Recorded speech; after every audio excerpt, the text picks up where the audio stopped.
cet historique salon Colbert de l'Assemblée nationale par la grandeur d'un homme, un Français dont la bienfaisance a marqué l'histoire de l'humanité et celle de relations franco-chinoises.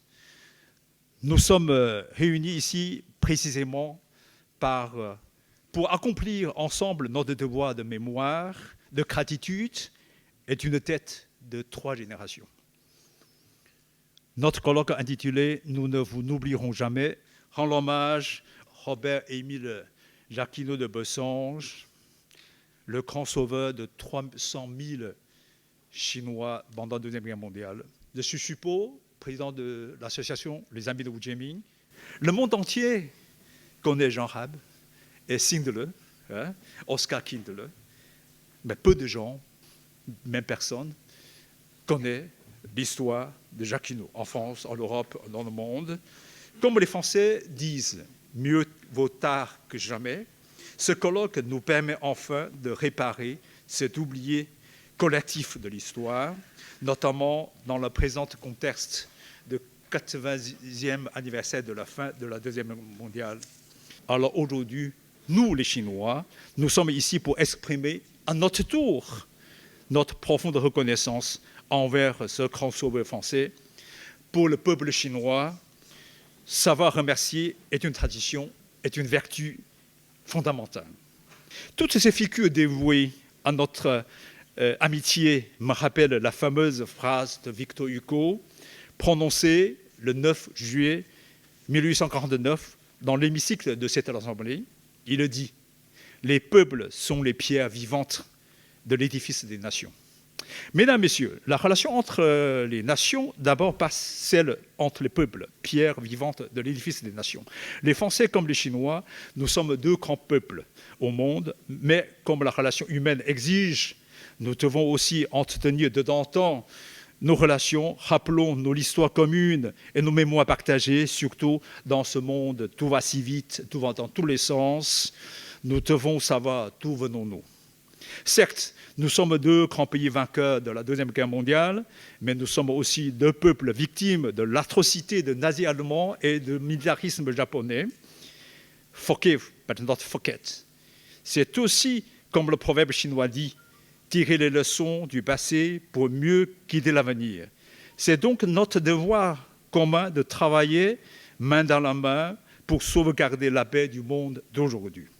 Donc heureux de vous accueillir en tant que président du groupe d'amitié France-Chine, le colloque qui se tient ce matin autour de la figure de Robert Jacquinot de Mésange. Une figure certes injustement méconnue, qui fort heureusement revient un peu dans la lumière grâce à vous, Monsieur Xu Po, et de votre association que je tiens vraiment à saluer.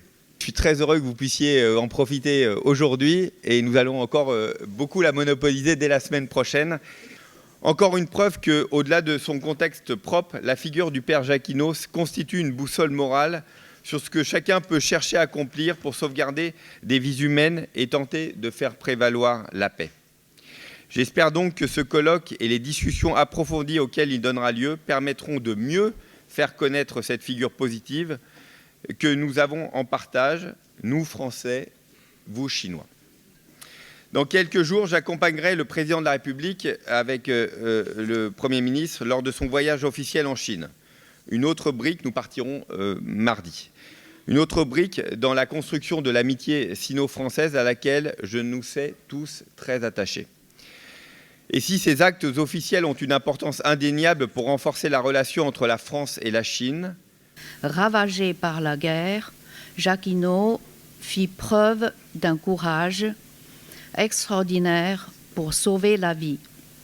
Elle s'est forgée dans l'épreuve grâce à innombrables héros, connus ou anonymes, les travailleurs chinois, Jacquinot, Dr Bussière et bien d'autres encore, qui se sont tenus aux côtés de nos peuples lorsque nos 2 nations traversaient leurs heures les plus sombres. Souhaite le plus grand succès à ce colloque. Nous sommes très sensibles à cette manifestation rassemblée ici aujourd'hui, dans ce lieu où bat notamment le cœur de la France. Et merci à Xu Po de l'énergie débordante dont il a fait preuve et dont il fait toujours preuve pour renforcer les liens entre la Chine et la France. La culture se met à la source des relations humaines. Pour moi, c'est la première règle de la mémoire Jacquinot. La culture fonde la solidarité. La culture est une stratégie essentielle pour l'amitié entre les peuples. La relation culturelle entre la France et la Chine est l'armature de notre amitié. Parce que nous sommes deux peuples qui sont sensibles. Nous sommes deux peuples dont les yeux parlent, dont les mains parlent, dont le corps parle. À chaque fois que nous nous exprimons, nous sommes compréhensibles par les autres, même si nous ne parlons pas la même langue. Les peuples sensibles savent se retrouver. Et qui dit sensibilité dit ouverture à la poésie, ouverture à la sculpture, ouverture à tout ce qui aujourd'hui fait l'expression culturelle aussi diversifiée. Et donc, je crois vraiment qu'il faut toujours replacer la culture au cœur de nos stratégies. Certes, la politique, certes, l'économie, certes, nous avons besoin de richesses partagées, nous avons besoin de projets communs. Mais fondamentalement, notre amitié sera forte quand la culture nourrira tous les jours et partout la valeur essentielle. Et avec le respect, on comprend, on s'intéresse. Et ce qu'on ne comprend pas, on cherche à comprendre. Cette curiosité, elle est essentielle. Et les jésuites, Jacquinot et tous les autres, ont montré cette curiosité inlassable. Vous imaginez ce que c'était à l'époque d'aller en Chine. Vous imaginez ce que c'était que d'apprendre le chinois à toute cette époque et combien il a été important de faire cet effort personnel. Et donc, je crois que la première leçon, apaisons avec l'histoire de nos peuples et rappelons que la guerre est toujours et sera toujours une horreur et que ceux qui y sont engagés sont toujours les premières victimes. C'est aussi ça, Jacquinot, qui nous dit encore aujourd'hui. C'est cette volonté de protéger la ressource humaine, cet objectif humanitaire de protéger naturellement d'abord les civils, ceux qui en général n'ont rien à voir avec la guerre, ceux qui sont les victimes, les otages de ces démarches terribles, que nous allons faire vivre encore davantage la semaine prochaine avec le président de la République française et le président de la République chinoise, qui ensemble vont continuer les dizaines d'heures et dizaines d'heures qu'ils ont de face à face depuis 8 ans. Probablement que ce sont les deux chefs d'État qui se connaissent le mieux. 日本军队进攻上海，上海产生了100多万难民，大家都想躲到租界里面去安全，但是太多的人进去也不行，所以租界的铁门关上。这个时候，劳家驹出现了。劳家驹知道中国和日本在作战，要他们坐下来，如何建立一个安全区是不可能的。所以这个安全区是靠他一个人，一个人。他首先去找了这位上海市市长，这位市长同意建立一个安全区，然后他去见了日本的外交官和日本的总司令。劳家驹是个语言天才，因为他在上海给日本人传教的时候，他学会了日语。当时日军还需要这样一个国际的形象，所以他们也同意了。于是1937年的11月，这个安全区就建立了。这个就是安全区的9个区，一共是1个平方公里不到。因为在上海安全区至少有30万难民得以活命下来。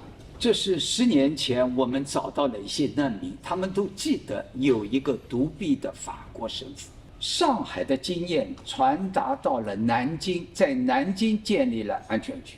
我不知道在座的法国朋友认识上面这一位吧？德国人拉贝。实际上拉贝是劳家驹的学生，他就是看到了上海的成功，希望在南京复制这样一个安全区，但是日本军队没有同意。我未来有3个愿景，3个希望。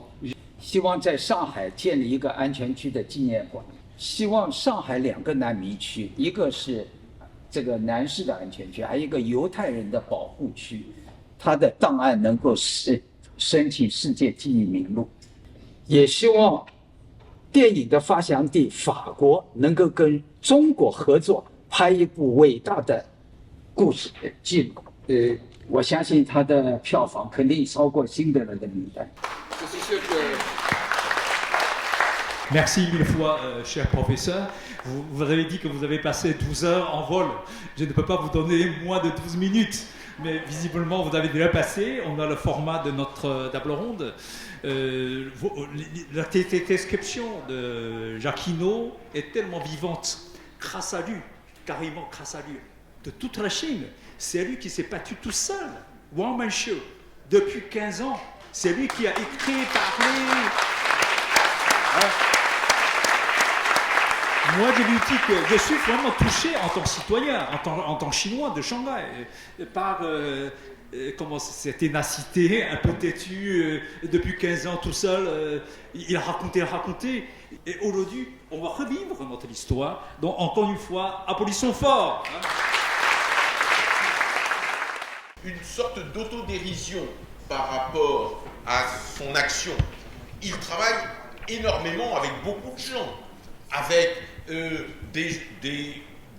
par exemple avec l'armée du salut, avec le YMCA, avec des sociétés bouddhistes, avec des sociétés taoïstes. Et il y a des gens qui l'aident. Et quand il aime bien quelqu'un, il leur dit vous êtes mon bras gauche, parce que il n'a plus de bras droit. Donc, vous voyez, il a une sorte d'humour par rapport à sa et une empathie. Et il arrive à parler avec tout le monde. On souligne le fait qu'il sait se faire des amis. Il sait se faire des amis dans tous les milieux. Le fait qu'il lui manque un bras est quelque chose qu'il va intégrer véritablement. Ce prêtre manchot, ce polyglotte dévoué à son prochain, ce personnage qui est aussi à l'aise avec les réfugiés des rues qu'avec le président des États-Unis ou le président Chiang Kai-shek, c'est donc une figure qui prend la lumière, si j'ose cette expression. Il est un personnage de cinéma, comme l'a dit le Premier ministre Jean-Pierre Raffarin tout à l'heure. Il est quelqu'un qui peut effectivement devenir un héros, une personnalité reconnaissable par le public. Il suffit que nous le fassions connaître et je pense que le public va l'adopter. Ça, c'est le premier point qui me paraît évident et qui fait que je n'ai eu aucune difficulté à monter l'émission d'hier matin. Et on pourrait en monter bien d'autres de ces émissions d'ailleurs. J'espère que nous aurons l'occasion de le faire dans l'avenir. On pourrait aussi imaginer d'ailleurs de faire un grand portrait de Jacquinot dans notre magazine, dans Historia. Pourquoi pas, ce serait passionnant. Si vous juxtaposez le charisme du personnage, le caractère dramatique de son existence, l'audace et la nouveauté de son initiative, l'ampleur de ses bienfaits et la postérité officielle qui fut la sienne, vous avez tous les éléments qui nous permettent d'assurer qu'à partir de ce matin, à partir de votre colloque, cher Choubo, nous allons pouvoir rendre à Jacquinot la notoriété qui aurait dû être la sienne.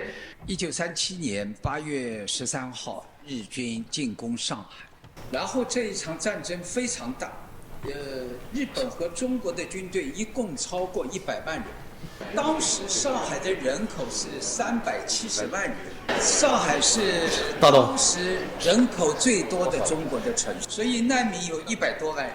所以有几十万人这个涌进了2个租界，那么租界如果全部涌进去，它也瘫痪了，所以他们建了那个铁门把它关上。成功到怎样一个程度，就是已经躲到租界的几万难民，居然他们离开了，进入了安全区。为什么？安全区是管饭的，每天都是免费提供粮食的。他们到了租界以后，没人管他。 Ni les Japonais, ni la police, ni l'armée chinoise ne dénonçait ce qui avait été initialement établi à mesure que ça devenait compliqué. Et il me semble qu'un des facteurs tient à la personnalité de Jacquinot lui-même.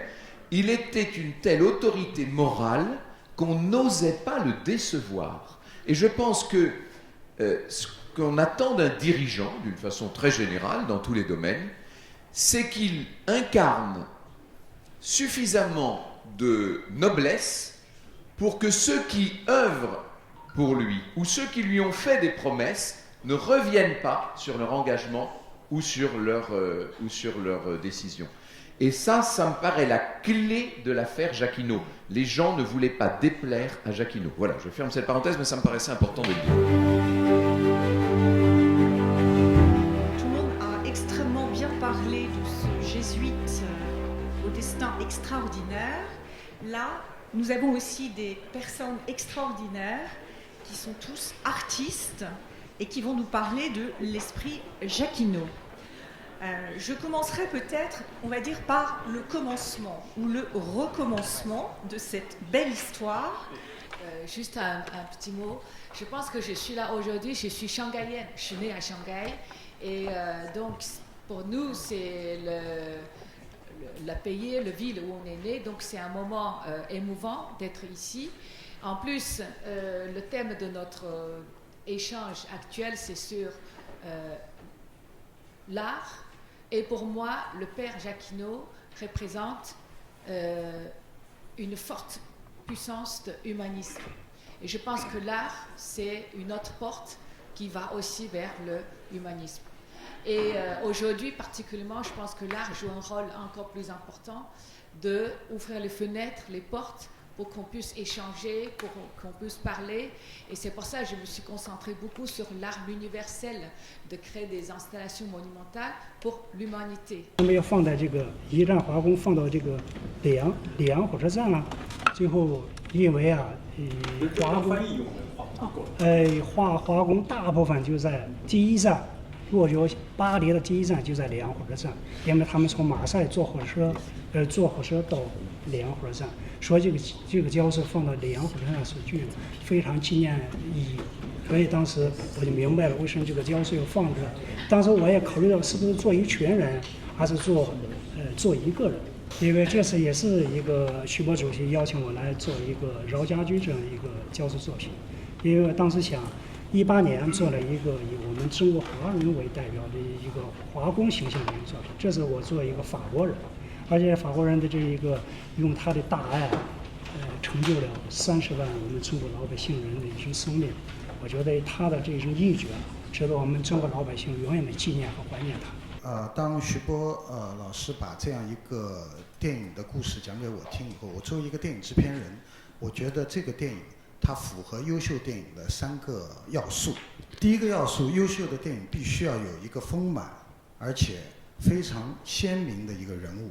Jacquinot 就是这样一个人物，非常优秀的一个人物，有大爱的人物。第二个因素就是他必须要有一个充满戏剧性、复杂的冒险的一个戏剧的一个构成。而 Jacquinot 在这个从1932年到1937年建立保护区的过程，这个故事是非常曲折的和动人的，所以它符合第二个原因。第三个也是一个优秀电影最关键的一个主题，为什么我们要去关注或者是要去拍摄姚家驹这样一个电影？ 因为我们现在今天是在纪念姚家驹，但是实际上我们在纪念的同时，我们也看到今天的整个的世界仍然充满着大量的战乱。我们要通过电影的一种方式，在记取过去的同时，我们要让现在人跟人之间，姚家驹是一个跨越了种族，他是站在人的立场上，世界上种族是一个，另外人跟人是互通的。 所以，他超越了种族，去拯救了另外一个族群的人类，这个意义是重大的，也是现在世界上各地区发生的局部战争，也是在遭受着这些难民。所以，他的精神是在今天的世界上是可以被发扬的。C'est à l'époque un responsable de communication du musée John Rabe en Allemagne, et qui a envoyé un PDF très court en français en expliquant que dans la ville de Saintes, il y avait un héros que nous, Saintais, nous ignorions totalement. Donc, curiosité m'a poussé à aller vérifier à l'état civil s'il était effectivement né ici. Oui. C'était en plus la maison d'un copain, donc c'était assez surprenant sur une petite ville comme chez nous de se dire d'où sort ce monsieur, cette dessinée. Donc on est en 2013. Donc j'entame des recherches très simples sur Google et je tombe sur un blog en allemand et des sites chinois. En tapant avec ma petite connaissance sur la BNF, je trouve quelques articles. Je contacte donc ce Jiang qui me dit dans une semaine, on fait une petite commémoration sur sa tombe en Allemagne. Donc là, je dis alors c'est en Chine, c'est en Allemagne, c'est incroyable. Et je dis je vais voir. Donc je pars avec ma petite caméra, j'arrive là-bas, petite cérémonie effectivement, et où je me retrouve au milieu de Japonais, Chinois, Américains, quelques Allemands. Le consul de France à Berlin qui en savait autant que moi, c'est-à-dire très peu, et des micros comme aujourd'hui face à cette petite cérémonie où Jiang me dit il faut que tu dises quelques mots en français. Oui, alors moi j'ai regardé les archives au Vatican, à la fois les archives de la propagande de la foi et également les archives centrales des jésuites. J'ai regardé les archives des jésuites de la province qui sont à Paris et celles qui correspondent au général. Alors, Jacquinot est connu. Il y a eu, dans les relations entre le Vatican et la Chine, il fait un petit peu ce qui... parce que, par exemple, les fonctions qu'il a dans les sociétés de secours, elles ne sont pas dans ses attributions officielles. Il le fait. Et ça va, bien évidemment, servir d'une certaine manière son ordre, l'Église catholique, mais il est très en avance sur le dialogue avec les protestants, avec les bouddhistes, avec les taoïstes. Il y a même à la mosquée qui se trouve dans la zone de sécurité, il y a des réfugiés. Hein, donc il a véritablement une position très, très ouverte et très large. Pour lancer le projet Oasis, auquel naturellement, selon toutes mes casquettes et toutes mes têtes, évidemment je soutiens ce projet pour deux raisons. D'abord parce qu'elle est dans l'ADN de mon établissement, de l'association que je préside, c'est l'évidence même. Et puis je pense à une chose, je pense qu'il faut, par un projet comme celui-ci, autoriser des élèves qui n'y pensent pas à aller à Shanghai, à découvrir la Chine. Parce que c'est très audacieux quand on a 15 ans, 16 ans, d'aller aussi loin. Et là, ce projet va permettre pour des établissements, dans les prochaines éditions, pour des établissements qui n'ont pas cette familiarité avec les échanges et avec la Chine, pour qu'ils puissent aller là. Et je vois que M. Ladin soutient. M. Deng Xiaoping, tout le monde, j'espère, tout le monde connu, connaît ce personnage, sont des gens qui étaient venus en France, à Montargis surtout, en travaillant avec des études. Et à l'époque, c'est un phénomène qui est important parce que ce sont des gens qui n'ont pas beaucoup d'argent. Il n'y a pas vraiment comme maintenant des jeunes étudiants qui est payé par leurs parents. Et à l'époque, c'est pas les familles non plus. Et ce sont des gens qui étaient venus faire l'étude-travail. C'est le mouvement étude-travail qui était créé par M. Li Yuying, qui était en 1912, qui a déjà fait l'étude simplifiée pour arriver à Montargis et ensuite après faire l'expérience en travaillant. Là, ce sont des gens... parmi eux, tout à l'heure, je suppose qu'il a déjà insisté, il y a Deng Xiaoping, Zhou Enlai, toutes ces grandes personnalités, y compris Chen Yi, qui était ministre des Affaires étrangères, qui était aussi le maire de Shanghai. Tous ces gens-là qui étaient venus quand leur jeunesse pour arriver en France pour chercher le remède. Dans ce monde, effectivement, qui est un monde en tension, et l'apprentissage de la langue est fondamental. Quand j'étais ambassadeur à Pékin, c'était le moment de la célébration du 50e anniversaire de l'établissement des relations franco-chinoises, donc en 2014. Et il y avait un engouement incroyable pour la Chine en France, en France et dans le reste du monde. C'est le moment où toutes les académies décidaient effectivement d'enseigner le chinois.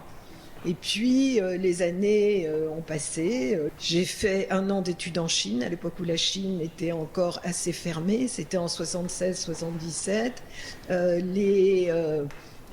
l'époque, Sciences Po avait refusé en me disant que j'allais perdre mon temps dans un pays sans avenir. Heureusement, je n'ai pas suivi cette interdiction, j'ai beaucoup insisté et effectivement ça a été le fil rouge de ma carrière. À l'époque, j'avais envie d'être diplomate et de retourner en Chine et d'être ambassadeur en Chine éventuellement, mais je ne pensais pas à ce moment-là que la Chine, qui était un pays communiste et misérable, deviendrait la 2e puissance mondiale. Donc il faut ne pas se limiter aux aléas des relations internationales, des guerres, des hostilités, des reproches faits aux uns et aux autres. Le monde n'est pas binaire et je pense que si précisément on est dans une période de multipolarité, eh bien il faut être respectueux des autres pôles et en tout cas quand c'est un pays aussi important que la Chine, continuer à la connaître, apprendre. C'est aussi la raison pour laquelle je soutiens bien évidemment l'initiative Oasis qui a été lancée par Beau, qui fait non seulement œuvre utile, mais qui a du mal aujourd'hui, finalement, on pourrait dire qu'il doit ramer pour cela. Et une dernière chose pour l'esprit Jacquinot. J'ai pensé à quelque chose tout à l'heure quand il m'a interviewé, je me suis dit, mais finalement, qu'est-ce que c'est que l'esprit Jacquinot ? Mais c'est pas quelque chose que nous on peut reproduire. Nous on peut reproduire, moi à mon sens, peut-être avec aider sur l'apprentissage du chinois, les réseaux sociaux, toute cette transmission. Mais finalement l'esprit Jacquinot, c'était quelqu'un de tellement puissant, quelqu'un de tellement fort et en fait on espère justement pas avoir à reproduire ça dans le sens où on espère ne pas se retrouver en temps de guerre, être obligé de faire des gestes aussi énormes et on ne peut pas savoir si nous à sa place on serait même capable d'organiser quelque chose comme ça. Donc c'est un personnage pour lequel j'ai une admiration absolument sans borne et une certaine partie de son esprit, je l'espère, peut tous nous inspirer, mais en même temps, nous espérons pouvoir rester dans une société de paix. Et puis c'est triste à dire, mais souvent quand on savoure notre paix, on est un peu en train de piétiner la guerre dans d'autres territoires du monde. Merci. Nous avons vu un homme qui a consacré toute sa vie à aimer les autres, à porter secours aux plus démunis, à faire respecter la dignité humaine et à répandre sans relâche une petite lumière de la chaleur humaine dans les jours les plus sombres de l'histoire de Chine. Nous avons vu aussi un être qui a su dépasser toutes les divisions politiques, idéologiques, culturelles ou religieuses pour venir en aide à ceux qui souffrent le plus. Son esprit de dévouement, de service, de sacrifice nous touche profondément. Nous avons vu également un grand ami des réfugiés, Chiang Kai-shek, un ami du peuple chinois, un véritable phare vivant de l'amour universel. Un tel être si rare aujourd'hui dans un monde de plus en plus soumis à la marchandisation, aux préjugés, aux rivalités, au mépris, à la haine. Parfois, nous sommes tous des otages des dérivés géopolitiques. Afin que cette journée ne soit pas seulement un souvenir, mais un élan, afin que l'esprit Jacquinot ne demeure pas dans les archives, mais dans nos cœurs, nous vous appelons avec gravité, mais aussi expérience. Première, à nous joindre d'ici 2 ans, c'est-à-dire le 13 août 2027 à Shanghai. Professeur Chou et moi, nous vous attendons pour le 90e anniversaire de la bataille de Shanghai, aussi le 90e anniversaire de la création de la zone de Jacquinot. pour parler enfin d'Honoré Jacquinot, aussi l'amitié franco-chinoise. Nous appelons nos deux peuples poursuivre avec constance et courage la cause de la paix défendue par Jacquinot. Nous appelons en particulier la jeunesse française, chinoise, de suivre le pas de Père Jacquinot, à nous joindre ce projet oasis, la culture de la paix, de devenir le futur Jacquinot, les futurs ambassadeurs de l'amitié entre nos deux peuples. Nous appelons nos deux gouvernements, nos autorités à nous accompagner dans la démarche d'inscription de la zone de Jacquinot et la zone de réfugiés des Juifs à Shanghai au patrimoine mondial de l'UNESCO. Enfin, nous appelons nos cinéastes, tout à l'heure, le cinéaste chinois a exprimé, à nous aider à connaître l'histoire extraordinaire de Jacquinot en réalisant un film, un grand film, digne d'un film de Hollywood, pour que tout le monde entier le connaisse. Mesdames, Messieurs, les députés, les chers amis de tous bords de la société française et chinoise, recevez nos gratitudes plus profondes de nos cœurs. Votre présence aujourd'hui a été plus qu'un soutien, elle a été un acte d'amitié, un acte de confiance, un acte de la paix. On la remercie.